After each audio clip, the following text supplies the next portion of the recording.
Oi gente, eu sou a Ione do Minha Vida Literária. Recentemente eu postei aqui no canal um bate-papo com o Rafael Valim e a Ingrid Benício a respeito do ensino de livros clássicos nas escolas. Foi um bate-papo muito rico, que rendeu muita coisa boa, e ao final do vídeo eu pedi para que eles indicassem alguns livros que eles achavam legais para quem quisesse começar a ler clássicos. E aí acabei recebendo alguns pedidos também nas redes sociais para eu indicar alguns clássicos para vocês, e eu resolvi trazer essa lista hoje com clássicos que eu considero boas leituras para quem não está habituado a ler esses livros e quer começar. Eu vou mostrar os livros que eu selecionei para vocês de acordo com a ordem de publicação deles, o período em que eles foram escritos, não necessariamente em ordem do que eu indico mais ou menos, tá bom? E a minha primeira indicação vai aí para um grande clássico que seria de Shakespeare. Eu tô com essa edição que faz parte do box da Nova Fronteira, em que a gente tem um volume com as grandes tragédias dele, esse volume com as grandes comédias e um volume de peças históricas. E entre aqui as comédias, a minha indicação fica para Sonho de uma Noite de Verão, que é uma das queridinhas entre as comédias do autor, e ela vai ter tanto uma trama que é muito gostosa, quanto a leitura em si é bastante divertida. Então a história traz núcleos de personagens diferentes. O núcleo principal é formado a partir da Hérmia e do Lisandro, que são apaixonados um pelo outro, só que o pai da Hérmia quer que ela se case com o Demétrio e ela não quer. Então por causa disso, o pai dela pede ajuda pro Duque Teseu, que tá pra se casar, e o Duque determina que a Hérmia tem até o casamento dele pra decidir o que ela faz da vida. As opções que ele dá pra ela são: ou ela se casa com o Demétrio, ou ela morre, ou ela se converte à religião e se afasta da vida de contato com homens. Quando ela só tem opções maravilhosas ali pra ela, o que ela resolve fazer é fugir com o Lisandro, que é o amado dela. Ela acaba contando o plano pra Helena, que é a melhor amiga dela, só que a Helena é apaixonada pelo Demétrio. E aí ela fica querendo ter um momento particular ali com o Demétrio, resolve ganhar uns pontinhos com ele, vai lá e conta que a Hérmia vai fugir. O tiro sai pela culatra, o Demétrio resolve ir atrás dos dois e a Helena vai atrás do Demétrio. Então os quatro acabam se embrenhando na floresta, que é esse lugar recheado de seres mágicos como fadas, elfos, que adoram inclusive pregar peças uns nos outros. E a gente vai ter também um núcleo de artistas que vão estar ensaiando uma peça que eles querem apresentar no casamento do Teseu, e eles vão fazer isso nessa floresta também, e por causa disso todos os personagens vão acabar se conectando aí de alguma maneira. E vai ser essa peça então com esse toque dos dramas românticos acontecendo, dessas peças sendo pregadas, desse toque de fantasia. E por a gente estar falando de uma peça de teatro, o formato da história é em formato de peça, em formato de roteiro, então é uma leitura mais ágil por um lado, o que facilita para quem tá começando, mas por outro ele vai exigir de quem tá lendo, preencher aquilo que falta, que haveria numa narrativa, a partir do que você tá captando dos diálogos, das rubricas. Uma coisa que ajuda quando a gente vai ler obras assim também é a gente ter uma edição bem completa, que vai trazer informações adicionais sobre aquela leitura e tanto facilitar esse contato entre a obra e quem tá lendo, quanto também trazer extras, que vão ser acréscimos muito importantes na sua compreensão do todo. E essa edição da Nova Fronteira tá bem recheada. Bom, se Shakespeare a gente tava ali no final dos anos 1590, agora a gente vai pro século XVIII, lá pelos anos 1720 mais ou menos, com Os Segredos de Lady Roxana, do Daniel Defoe, que é o mesmo autor de Robinson Crusoe, Moll Flanders. Esse livro ele tem uma escrita bastante ágil, assim como uma história interessante, por isso eu acho que seria uma boa opção de primeiro contato com clássicos. E a gente vai conhecer aqui a história da Roxana, e pelo fato dela ser mulher, quando ela se vê sem opções após um casamento furado, ela acaba se prostituindo. Uma das coisas que eu acho bem interessantes é que o autor traz essa perspectiva de como as possibilidades para as mulheres são limitadas, e a gente tá falando de um homem escrevendo, e mais de um século antes da gente ter qualquer tipo de debate sobre feminismo. A história é escrita em primeira pessoa, então seria a Roxana contando sobre a própria história. Ela faz observações muito interessantes também, e foi uma leitura que fluiu bem. Já indo pro século XIX, para mais ou menos 1815, a gente tem Persuasão, da Jane Austen. Esse aqui é o meu romance favorito dela, foi publicado póstumamente e é considerada a obra mais madura da Jane Austen, embora não seja a obra mais famosa dela, A gente sabe que o grande queridinho das pessoas pessoas é o Orgulho e Preconceito, que eu também amo. Mas por persuasão ser menor, por algumas das características da própria história, eu acho que ele traz uma leitura um pouco mais ágil que o Orgulho e Preconceito, por isso eu considero uma opção interessante pra quem tá querendo começar a ler. Tem um vídeo aqui no canal que eu falo, né, de aspectos das obras da Jane Austen pra quem quer começar a ler a autora, o que esperar, entender quais são as características de estilo dela, contextos da época e tudo mais. A gente tem aqui uma história sobre segundas chances, sobre reencontros.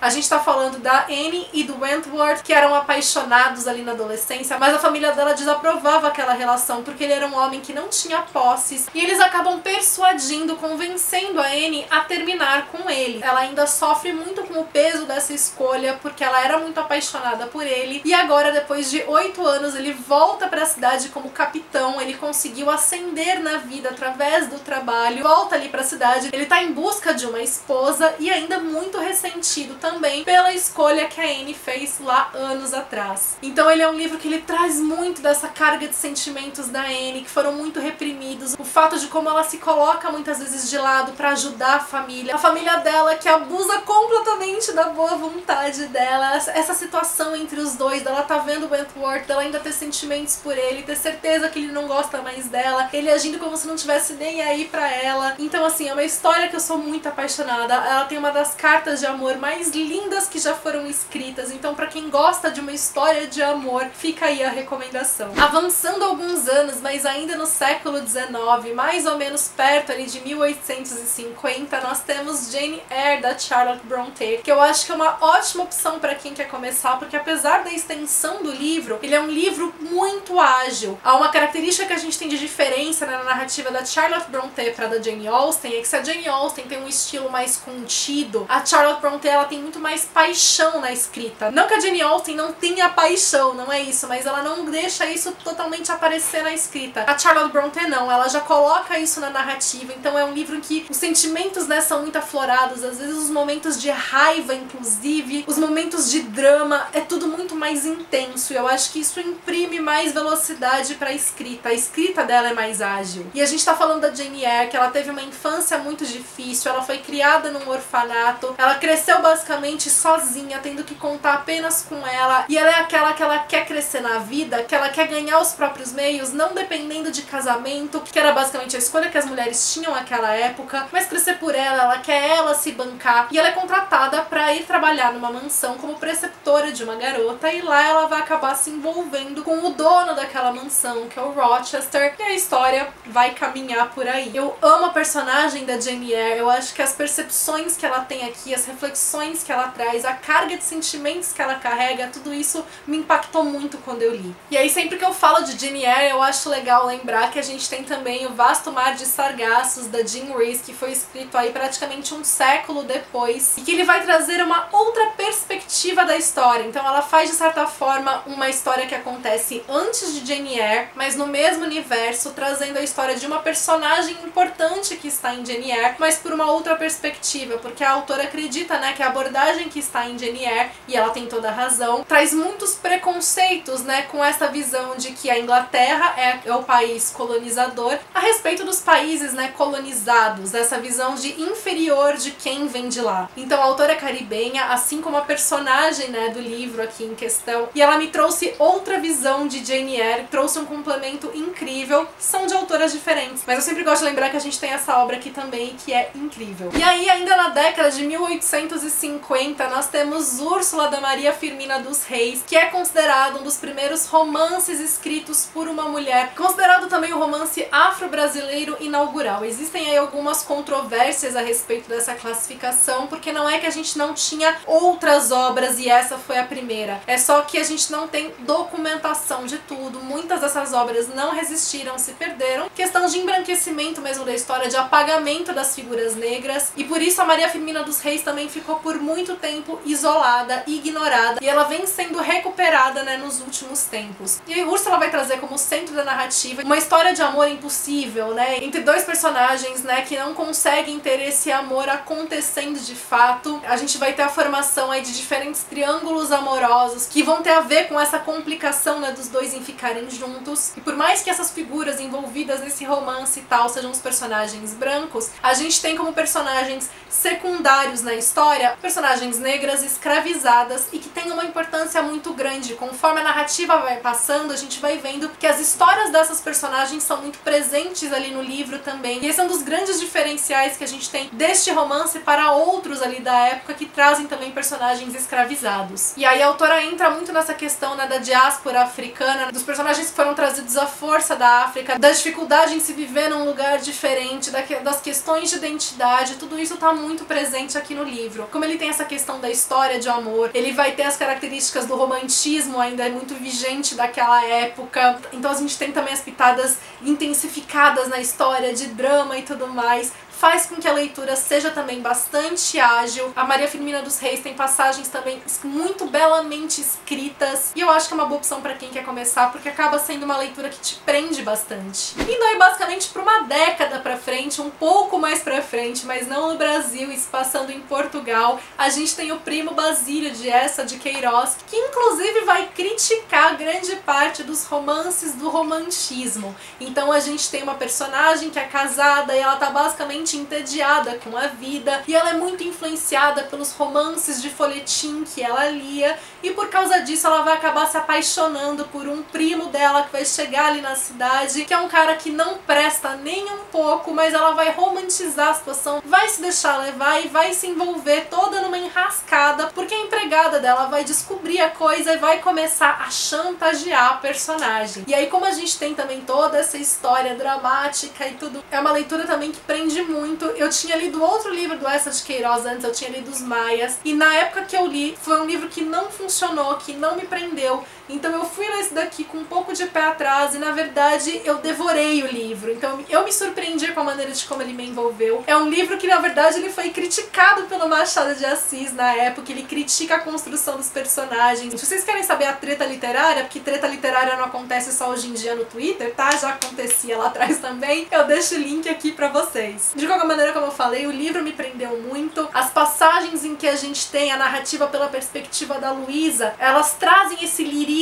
né, que é proposital, que é pra mostrar como ela romantiza tudo, são muito bonitas, ainda que a ideia do autor seja realmente de criticar essas obras, né, e é muito interessante quando a gente vê essa oposição entre esse lirismo com a realidade nua, seca, crua, contraposta quando o Primo Basílio, né. E aí, avançando mais alguns anos, já chegando no final do século XIX, já lá para os anos 1890, não poderia faltar aqui o meu queridinho da vida, Dom Casmurro do Machado de Assis. E eu acho que essa é uma excelente opção para quem quer começar, porque é claro que a gente tem a questão do traiu ou não traiu, que sempre instiga as pessoas a fazerem a leitura, além do fato de que a história em si ela se desenvolve de uma maneira que prende bastante a nossa atenção. É claro que o Machado de Assis tem muitas nuances na história, muitas nuances na linguagem, na narrativa. Ele é extremamente irônico, ele coloca a crítica de uma forma que nem sempre ela fica evidente. Ele é tão mestre na maneira de como ele faz, que o livro passou por décadas sendo lido com as pessoas culpando a Capitu, com as pessoas concordando com o Bentinho, com as pessoas ignorando completamente que ele é um narrador não confiável, que assim, logo no primeiro capítulo você tem coisa que faz com que você veja que você não pode confiar no Bentinho, e por décadas as pessoas fizeram a leitura acreditando nele. Precisou uma mulher lá pelos anos 1950, se eu não me engano, chegar e falar: gente, calma, olha isso aqui. Então o Machado de Assis, ele é muito bom naquilo que ele faz, ele é extremamente perspicaz. Não é à toa que ele é o nosso maior autor, às vezes há controvérsia se é ele, se é Guimarães Rosa, mas o Machado é o meu queridinho. E eu acho esse livro extremamente rico, é aquele livro que eu sempre tenho vontade de falar sobre ele, que cada leitura a gente consegue extrair um pouco mais dela. E também no Machado, mais uma obra que eu acho que é uma boa opção para quem quer começar, é o Yaya Garcia, que foi publicado antes de Dom Casmurro, é considerada a obra aí de transição do estilo do Machado, mais do romantismo para o realismo, e ele vai trazer também triângulos amorosos, muita intriga nesse sentido, e por causa dessa história, né, com muito ar de novela, eu acho que acaba sendo uma leitura bastante gostosa também, mas que tem as suas pitadas machadianas, com esse olhar mais aguçado para os personagens e para a narrativa. E aí também, finalzinho do século XIX, já para os anos 1890, quase 1900, a gente tem A Volta do Parafuso, do Henry James, que é uma novela, então ele é um livro mais curto. Pelo fato dele ser mais curto, eu acho que é uma boa opção também para quem quer começar, para já não começar, né, pegando um calhamaço. maravilhoso, sem contar que ela é uma obra que ela vai ter essa questão do terror, do suspense psicológico, que costuma atrair mais a atenção dos leitores. Esse livro daqui foi o que deu origem à série da Netflix A Maldição da Mansão Bly, só que vale lembrar que a série da Netflix, ela tem aí um final, um rumo próprio, e ela traz coisas diferentes aqui do livro, enfim, né, pra que ela possa existir como série. A série é maravilhosa, assistam. De qualquer maneira, a gente tem aqui a história de uma preceptora que é enviada pra cuidar de duas crianças numa casa de campo, e quando ela chega lá, ela começa a suspeitar que essas crianças estão sendo possuídas pelo espírito de um criado que trabalhava naquela casa e da preceptora anterior a ela. E o livro todo ele vai pra esse aspecto psicológico, da gente não saber se aquilo de fato está acontecendo ou se tudo isso está se passando na cabeça da preceptora. E aí, já vindo para o século XX, para a segunda metade dele, para a década de 1960, a gente tem Clarice Lispector. Eu peguei aqui a edição com todos os contos dela, mas a minha indicação específica tá pro livro Laços de Família, que vai trazer então vários contos da autora. Eu acho que contos, assim como a novela, é uma boa opção para quem quer começar, né, por trazer histórias mais curtas, mais rápidas, mas que nem por isso, né, vão deixar de ter aí a sua profundidade, a sua densidade. E a Clarice é essa autora que ela vai narrar situações cotidianas, vai trazer coisas assim completamente banais, mas que são muito aprofundadas pela percepção que os personagens vão ter daquelas situações. Normalmente ela vai trazer momentos de epifania, em que às vezes um personagem, sei lá, olha pra alguma coisa e ela faz toda essa reflexão interna. A maneira de como ela narra esses sentimentos são todos muito profundos, e a forma de como ela faz tudo isso é o que realmente ali encanta a gente. É uma leitura que vai precisar, né, que a gente se abra ao que ela tá falando e que a gente entre nessas palavras, que a gente entre no ritmo da autora pra conseguir captar as histórias. E eu acho que os contos do Laços de Família trazem boas leituras, vão proporcionar um bom primeiro contato. E aí, já passando mais umas 2 décadas, indo pra mais ou menos 1980, então a gente já tem anos próximos da gente. Não é um livro clássico assim como o da Clarice, em termos, né, de muita distância de tempo entre a gente, são obras mais recentes. A Cor Púrpura, da Alice Walker. Ele foi vencedor do prêmio Pulitzer, é uma história extremamente forte, ela vai tratar de situações de abuso, ela traz violência, então ela vai ter esses gatilhos. Elas vai se passar aí entre as décadas de 1900 e 1940 no Alabama, nos Estados Unidos, um período de extrema segregação racial. A protagonista é uma mulher negra, pobre, então ela tá completamente às margens ali da sociedade. Ela é uma mulher semi-analfabeta e toda a narrativa se dá através das cartas que ela vai escrever, tanto pra irmã dela, que ela não sabe nem se tá viva, quanto pra Deus. E a gente tem nessa escrita dela as características dessa mulher que mal é alfabetizada. Então a gente tem esses erros gramaticais, ortográficos presentes, que tornam a leitura ainda mais rica. É uma história extremamente poderosa, que me emocionou muito e que pra mim foi uma leitura extremamente fluida e envolvente. Foi impossível não mergulhar na história, eu devorei o livro. Então eu acho que ele também é um bom contato pra quem quer começar, por ela ser assim tão imersiva. Conta pra mim aqui que sugestões você tem de obras que você também acha que são boas opções pra quem quer começar. Se você nunca leu clássicos, também me conta quais você tem mais curiosidade, não necessariamente só desses que eu falei. Gostou desse vídeo? Deixa essa curtida. Isso ajuda muito na divulgação do meu trabalho. Pra quem é novo por aqui, seja bem-vindo, seja bem-vinda. Aproveita pra se inscrever e ativar o sininho pra não perder nenhuma notificação. E me acompanha nas demais redes sociais, que a gente tem um contato mais próximo por lá. Beijos pra todo mundo, até o próximo vídeo.